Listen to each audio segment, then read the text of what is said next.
Selamat datang di Main Peles Podcast, masih bersama saya Hilmi. Kali ini aku sendirian, memang mau nyoba konsep baru lagi lah istilahnya. Coba kalau ngomong sendiri gimana gitu.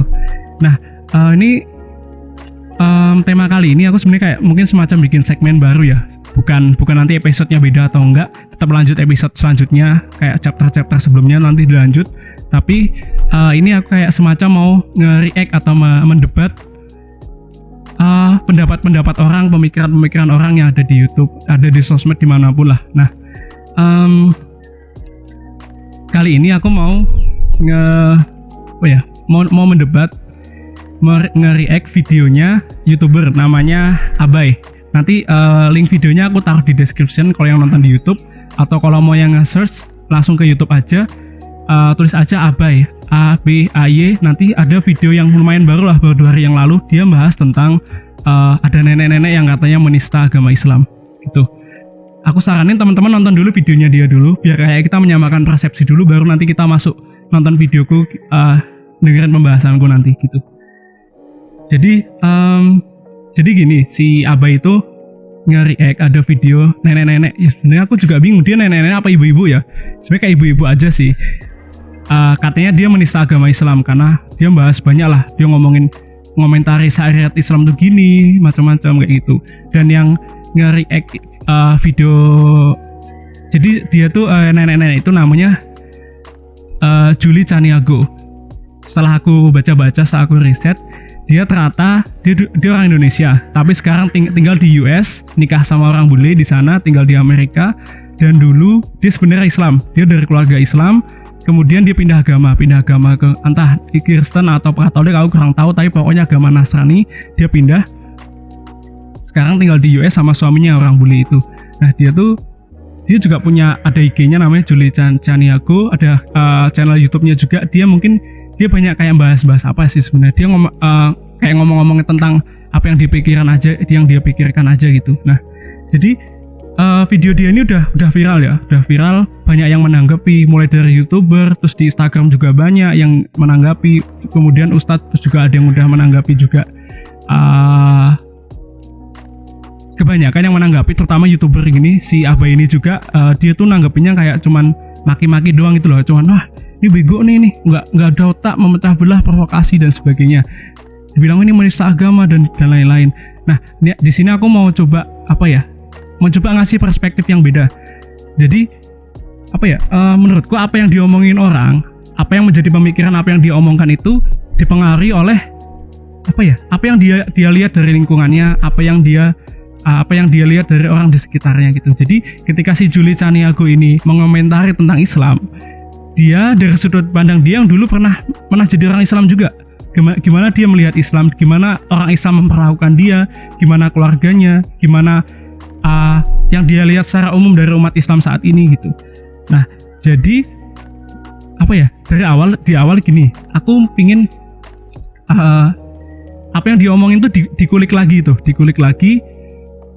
Sebenarnya yang dia kritik itu, yang dia kata-katain itu sebenarnya Islam secara agama, atau sebenarnya berdasarkan apa yang dia lihat dari Islam. Jadi gini, kalau misalnya citra Islam jelek, Islam dipandang bla bla bla bla bla, itu nggak bisa itu nggak bisa dipungkiri, sebenarnya itu peran kita juga sebagai umat Islam. Jadi jika Islam dipandang buruk, citranya buruk, kemudian misal dipandang radikal dan sebagainya, nggak toleran, mungkin itu antara memang dia benci sama Islam, atau sebenarnya kita sebagai umat Islam lumayan gagal dalam merepresentasikan Islam secara benar gitu.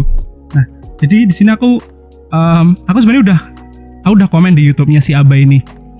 Banyak lah komen, lumayan banyak tentang ini, ada beberapa argumentasiku tentang menanggapi itu si videonya si Julie Caniago itu.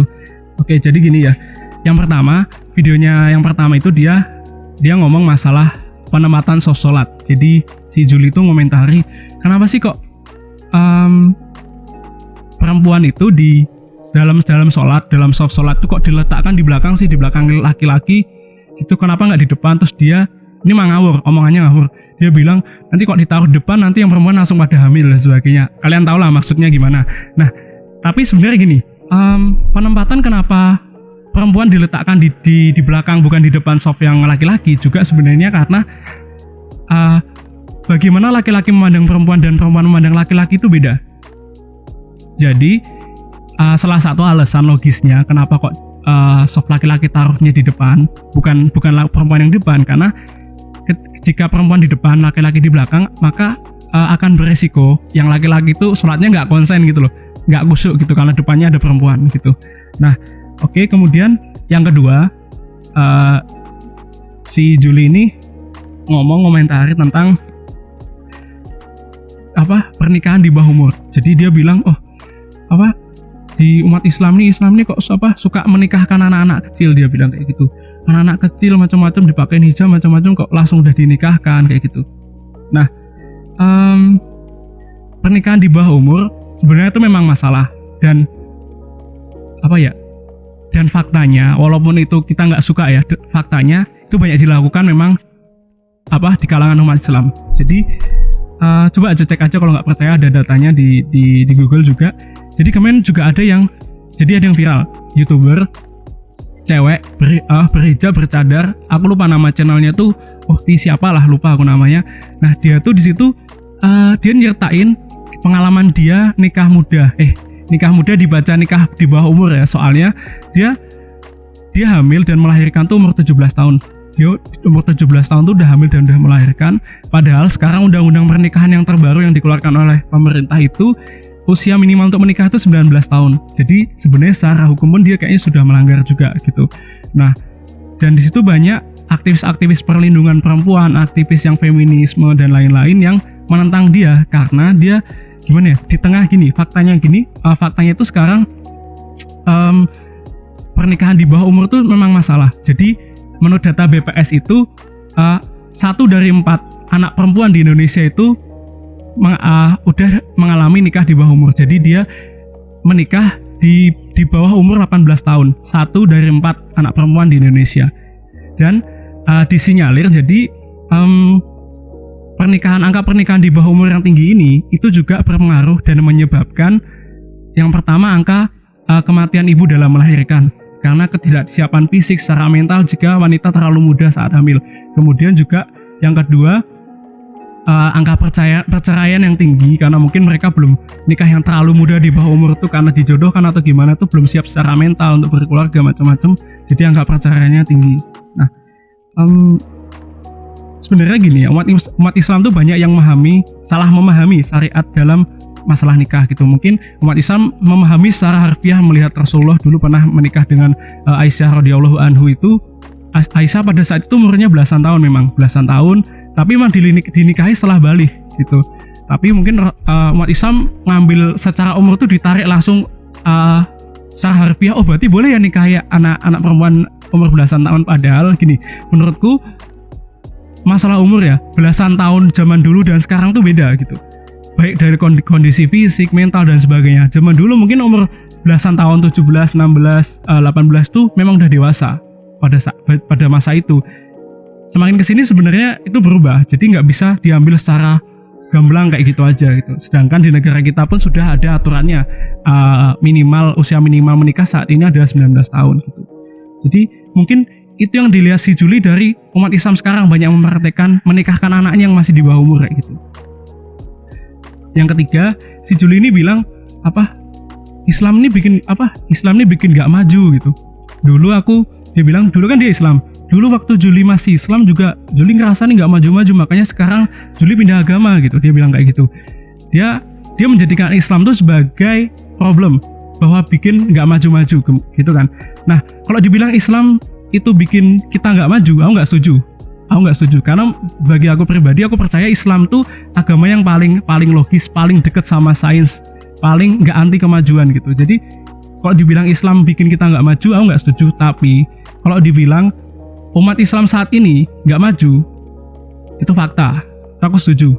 Jadi kenyataannya emang gitu. Kenyataannya emang umat Islam saat ini, negara Islam saat ini memang lagi di masa keterpurukan. Si Abah itu kan dia bilang apanya yang Islam bikin nggak maju dan sebagainya, dia bilang gitu kan. Katanya itu Arab itu gimana? Arab tuh nggak maju dari mana? Irak itu nggak maju dari mana? Bentar bos, nek kamu mau baca di data dari IMF yang terbaru, mana ada Arab sama Irak masuk negara maju. Mana ada, enggak. Bahkan di data itu kayaknya hampir nggak ada negara Islam, negara yang mayoritasnya penduduknya Islam, yang masuk ke daftar negara maju. Nggak ada. Arab tuh negara berkembang, walaupun dia kaya, walaupun banyak minyak, kaya belum tentu bisa dibilang dia maju. Kayak Arab tuh negara berkembang, Irak apalagi, Irak itu negaranya masih lagi menata ulang, habis karena dulu ada perang saudara, perang sama Iran, perang sama Amerika, macam-macam hancur lebur.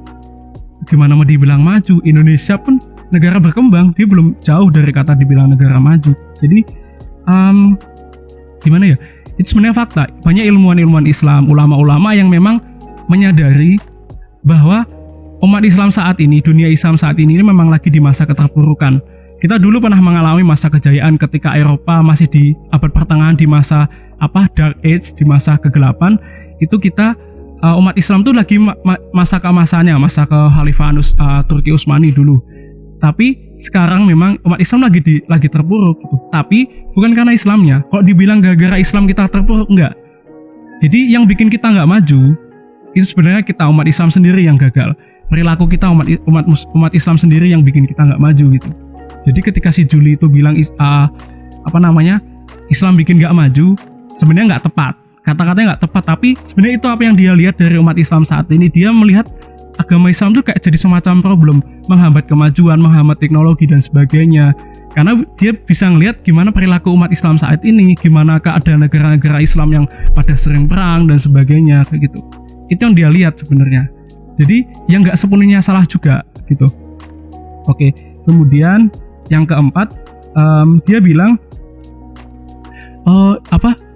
80% generasi muda di Indonesia itu kan muslim dan mereka mayoritas masuk pesantren. Itu yang bikin generasi muda Indonesia pada hancur, pada suka bunuh-bunuh, pada masa depannya nggak jelas gitu. Aku nggak setuju. Aku juga dulu pernah di pesantren gitu.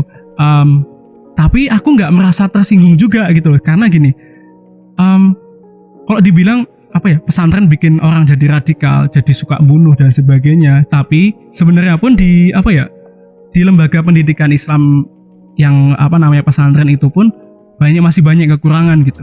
Sebagai aku yang pernah mengalami pun aku melihat itu. Adik-adikku juga di pesantren, mereka juga sering cerita macam-macam. Jadi banyaklah kekurangannya, masalah pembulian macam-macam. Kayak yang dulu di pondok pesantren kalau nggak salah di Padang itu sampai ada anak yang dikeroyok gara-gara dituduh maling sampai meninggal. Itu fakta. Kemudian mungkin ada masalah LGBT juga di pondok pesantren. Kemudian banyak juga sebenarnya pemahaman yang mungkin lumayan salah. Mungkin ada pelaku-pelaku yang pengeboman, kayak dulu ada pengeboman di Surabaya, di Jakarta dan sebagainya. Itu memang mereka berangkat dari pemikiran yang salah dalam memahami Islam. Tapi memang awalnya itu memang dia berangkat dari pemahaman Islamnya, tapi dia salah dalam memahaminya gitu. Dia salah dalam memahaminya, makanya kayak seakan-akan Islam tuh masalah perang, bunuh orang kafir dan sebagainya kayak gitu. Itu nggak bisa dipungkiri karena gini lah, contoh sederhananya aja kemarin tuh temennya adikku ada yang nge-DM aku tanya, dia membaca di IG dulu kan, di IG kan aku sering kayak nulis pendapatku lah, aku taruh di highlight. Nah salah satunya aku pernah bahas tentang masalah militer dan perang. Aku bilang aku nggak suka, aku benci sama perang, aku benci sama militer. Aku pikir tanpa militer, tanpa perang, dunia ini akan jadi dunia yang lebih baik. Kemudian temannya adikku tuh dia tanya gini, Assalamualaikum mas, mau tanya ini gimana pendapat mas tentang jihad fisabilillah, yang itu adalah amalan tertinggi dalam Islam. Sedangkan mas tadi kan ada pendapatnya yang katanya nggak suka dengan militer dan perang gitu.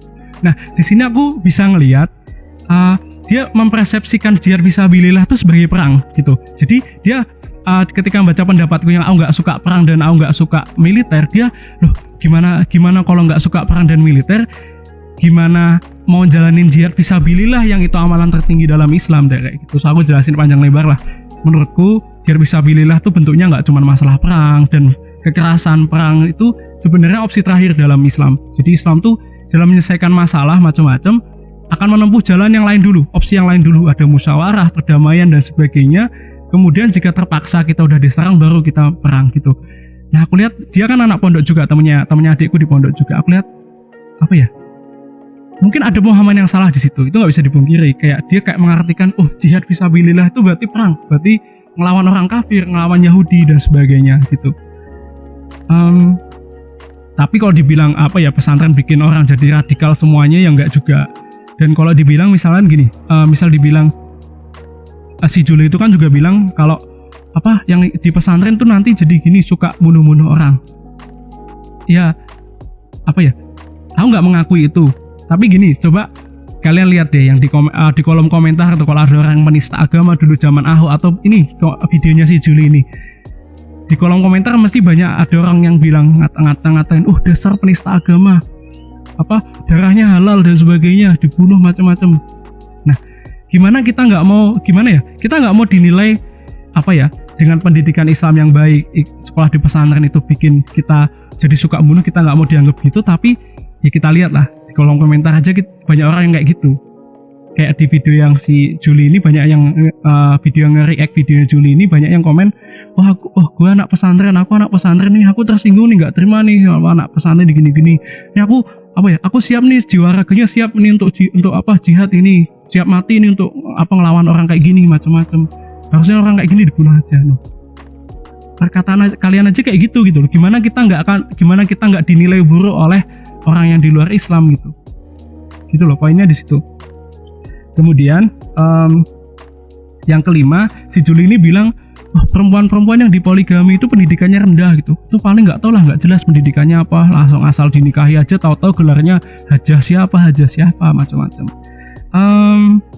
Nggak semua perempuan yang dipoligami itu pendidikannya rendah, tapi kenyataannya ada banyak sebenarnya. Ada lumayan banyak perempuan yang mungkin pendidikannya rendah, yang orang perempuan yang dipoligami itu pendidikannya rendah. Karena ya gini aja lah, kayak tadi YouTuber yang nikah di bawah umur itu, dia umur 17 tahun aja udah hamil dari melahirkan. Gimana mau pendidikannya tinggi, itu mungkin dia juga baru selesai SMA atau gimana.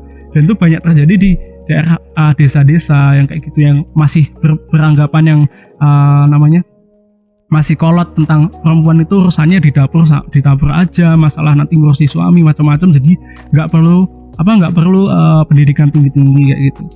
Nah, aku juga ini pernah ini pengalaman ya. Jadi aku pernah ngobrol ya sama bapak-bapak gitu ya. Jadi aku lagi datang di acara diskusi Islami gitulah. Nah, ketika diskusi itu masalah ideologi keislaman macam-macam tuh, si bapak ini itu tuh menggebu-gebu gitu loh. Dia menggebu-gebu ngomongin ideologi Islam macam-macam, perjuangan macam-macam.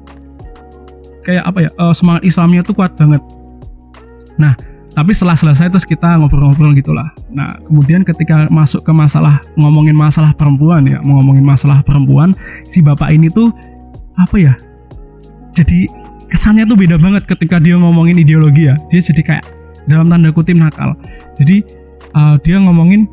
dia bahkan sesumbar gini, dia ngomong ke aku, "Mas, aku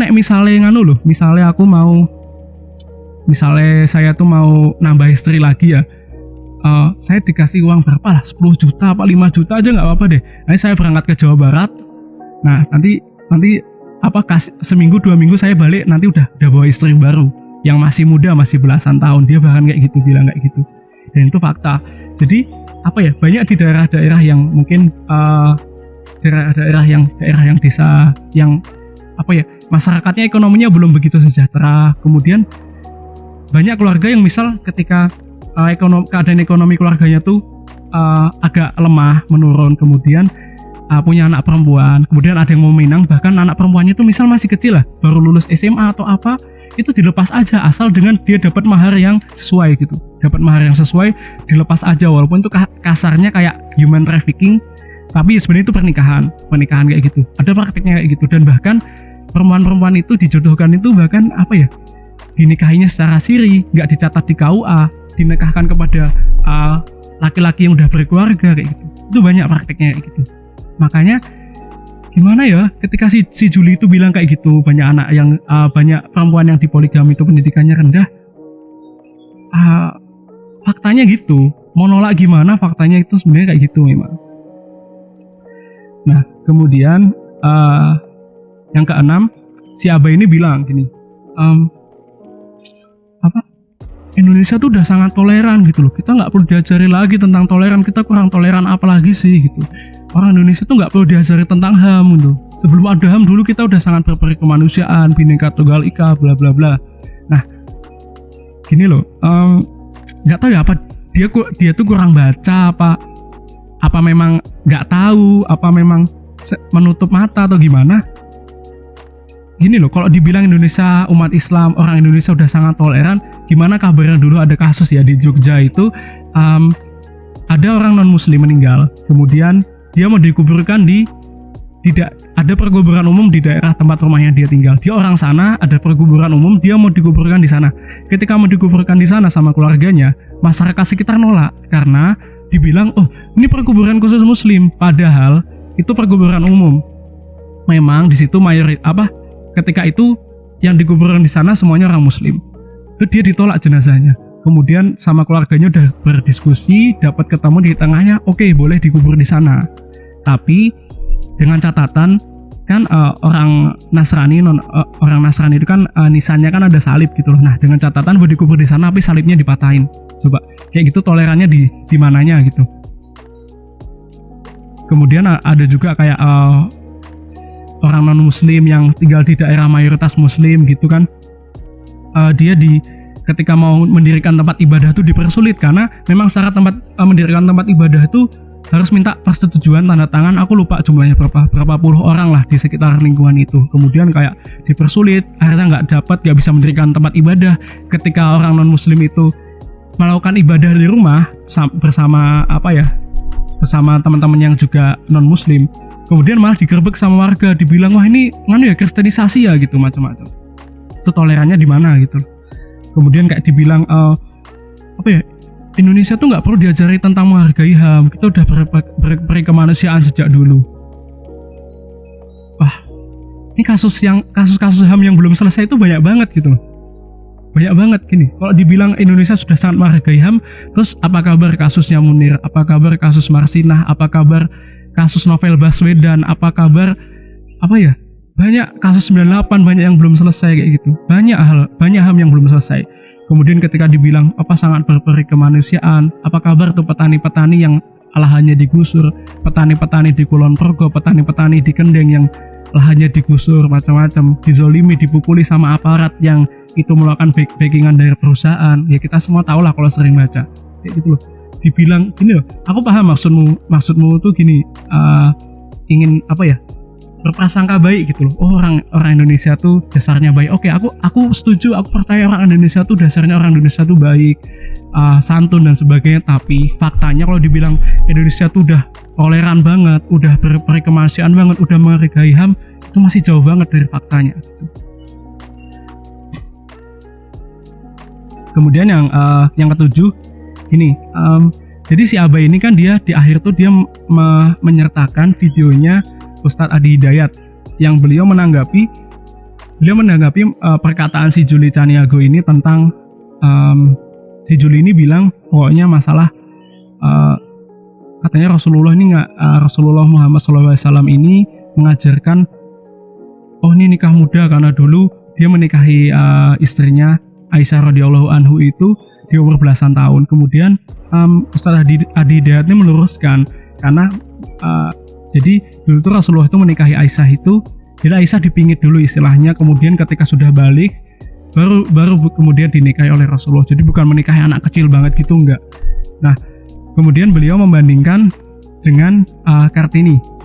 Ya kita tahulah Kartini, RA Kartini yang disebut juga pahlawan nasional. Dia bilang, kenapa kok masalah poligami selalu Rasulullah yang dijadiin pembanding? Kenapa kok nggak pernah ada yang berani menyinggung Kartini? Kartini itu juga dipoligami loh gitu. Nah, di sini aku nggak akan mendebat masalah agama. Aku tahu pemahaman agama aku jauh banget dibanding Ustadz Adi Hidayat.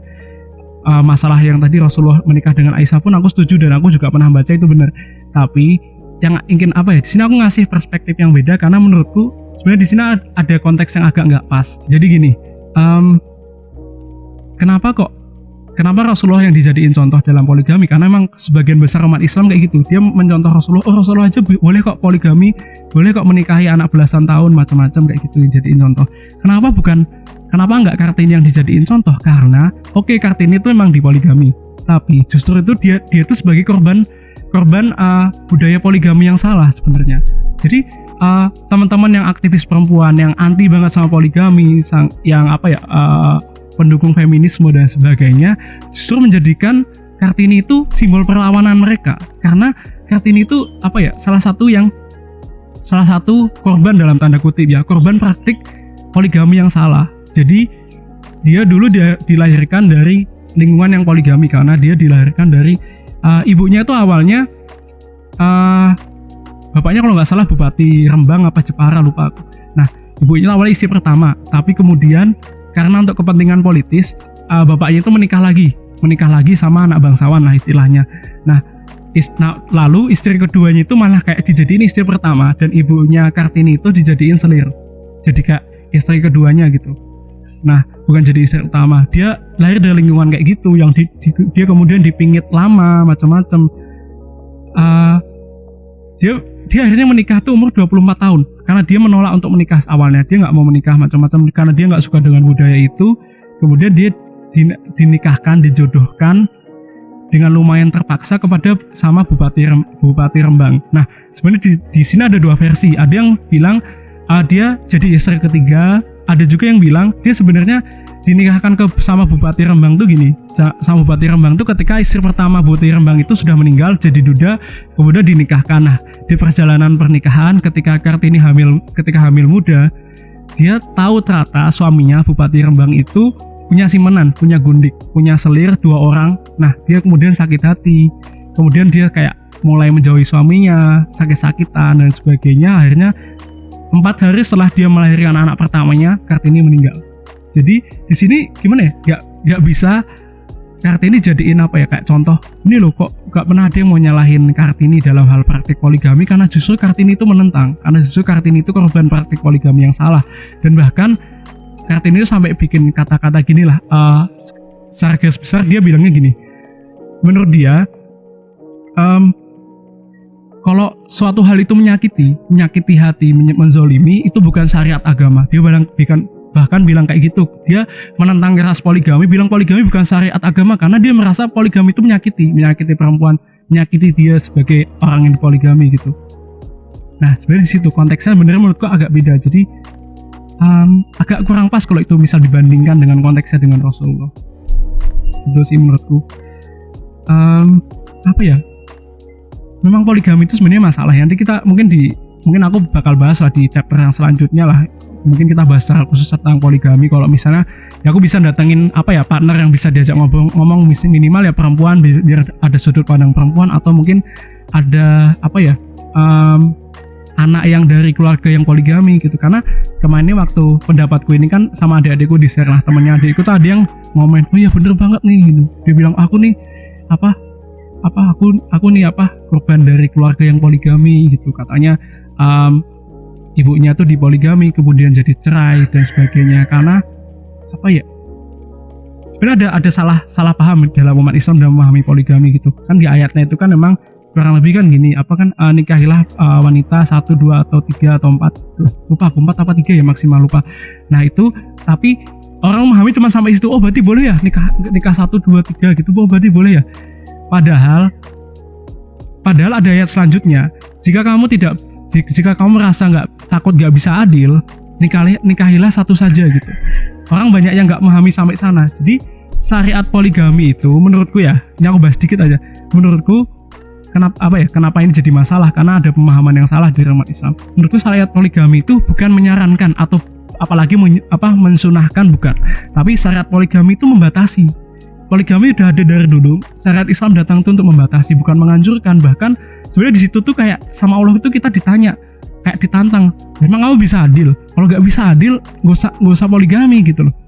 Nah ini jadi masalah banyak karena pemahaman yang salah, praktek yang salah gitu. Umat Islam yang terlalu pol-polan lah istilah dalam praktekan poligami, akhirnya citra umat Islam tuh jadi lumayan buruk di mata masyarakat umum, di mata orang-orang non muslim. Melihatnya oh gini ya, umat Islam nggak menghargai perempuan karena seenaknya poligami dan sebagainya. Islam jadi dibilang agama yang patriarkis gitu. Itu yang sebenarnya harus kita kita introspeksi lagi gitu loh. kita sebagai umat Islam. Nah, jadi gini, intinya apa yang dilihat dan dikritik si Juli Caniago itu apa yang dia lihat dari wajah Islam saat ini. Wajah Islam saat ini siapa? Tentunya kita sebagai umat Islam. Kita umat Islam itu sebagai kayak semacam brand ambasadornya dari Islam gitu. Jadi kalau agama itu diumpamakan produk, kita itu kan salesnya, kita brand ambasadornya. Gimana kita bisa gimana kita bisa menawarkan produk kita agar orang mau masuk ke Islam dan sebagainya. Kalau kita dalam menampilkan Islam, dalam merepresentasikan Islam aja kita banyak nggak tepat gitu loh, kita banyak salah. Jadi gini, aku sering bilang Islam tuh sempurna, itu nggak perlu lagi diperdebatkan. Islam tuh sempurna, tapi umat Islam enggak, karena umat Islam tuh manusia banyak kurangnya, banyak lemahnya gitu. Jadi mengkritik Islam nggak boleh, jelas kalau Islam sempurna, tapi mengkritik umat Islam itu boleh menurutku. Karena justru kalau kita nggak pernah dikritik, kita nggak pernah tahu apa yang salah di umat Islam, kita selalu ngerasa benar, kita akan semakin jauh mungkin dari nilai Islam yang sebenarnya. Kita citra Islam mungkin akan semakin buruk kayak gitu. Nah, jadi gini, yang aku lihat di videomu ya bro, si Abai ini, aku nonton dari awal sampai akhir tuh kosong, argumentasi nggak ada, fakta data nggak ada, dia cuman menanggapi nenek-nenek, nggak ada otak lo, nggak berguna lo, bla bla bla bla bla bla bla. Cuman kayak ngata-ngatain gini loh. Kalau cuman ngata-ngatain, anak SD juga bisa gitu loh, nggak usah jadi YouTuber. Anak SD juga kalau cuman ngata-ngatain orang bego, tolol dan sebagainya itu bisa gitu loh. Dan kemudian dia gini, aku lihat di konten-konten dia, kebanyakan aku lihat kan di YouTube-nya si Abai ini, kebanyakan juga memang cuman video reaction gitu loh. Kayak ada yang viral ini, direaksi, gini. Dan isinya juga tagline-nya mampus, bla bla bla. Kayak kemarin Ferdian Paleka, macem-macem. Kayak kayak kamu nyari uang di atas kesalahan orang lain apa gimana sih? Ada orang salah terus cuman diviral-viralin, diprovokasi, dimaki-maki dan sebagainya. Aku secara pribadi pun secara umum aku kurang suka sama konten video reaction di YouTube, karena menurutku itu nggak orisinal gitu loh. Karyamu mana sih? Itu kan kamu cuman menanggapi karya orang lain istilahnya gitu, menanggapi orang lain doang. Tapi masih mending, aku masih oke kayak reaction yang positif, kayak orang nge-react misal video klip musik, membedah kayak kontennya Chandra Leo gitu, dia membedah secara teknis, editingnya macam-macam tuh oke banget. Tapi kalau reaction yang negatif gini loh, ada viral apa, diangkat, dimaki-maki, kemudian ngompori orang lain untuk biar ngeviralin, itu apaan kayak gitu loh.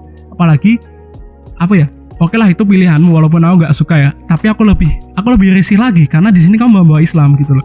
Kamu bawa gini, bilang ayo nih gua nggak mau tahu ya, diviralin, pokoknya di like, diviralin ini nggak terima ini, kalian umat Islam terima nggak gitu. Ketika bahas ada yang ini bahas pesantren nih, katanya anak pesantren suka bunuh gini, kalian terima nggak? Loh, kamu ngapain ngompor-ngompori kayak gitu? Ngapain ngompor-ngompori kayak gitu doang?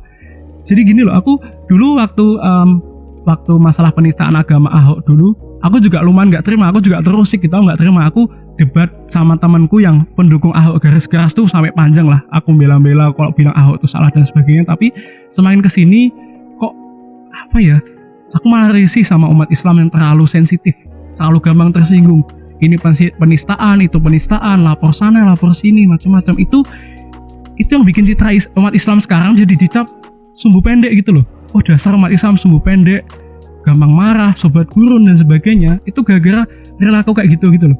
Dan kamu ngomong-ngomongin perilaku kayak gitu bro, soalnya. Jadi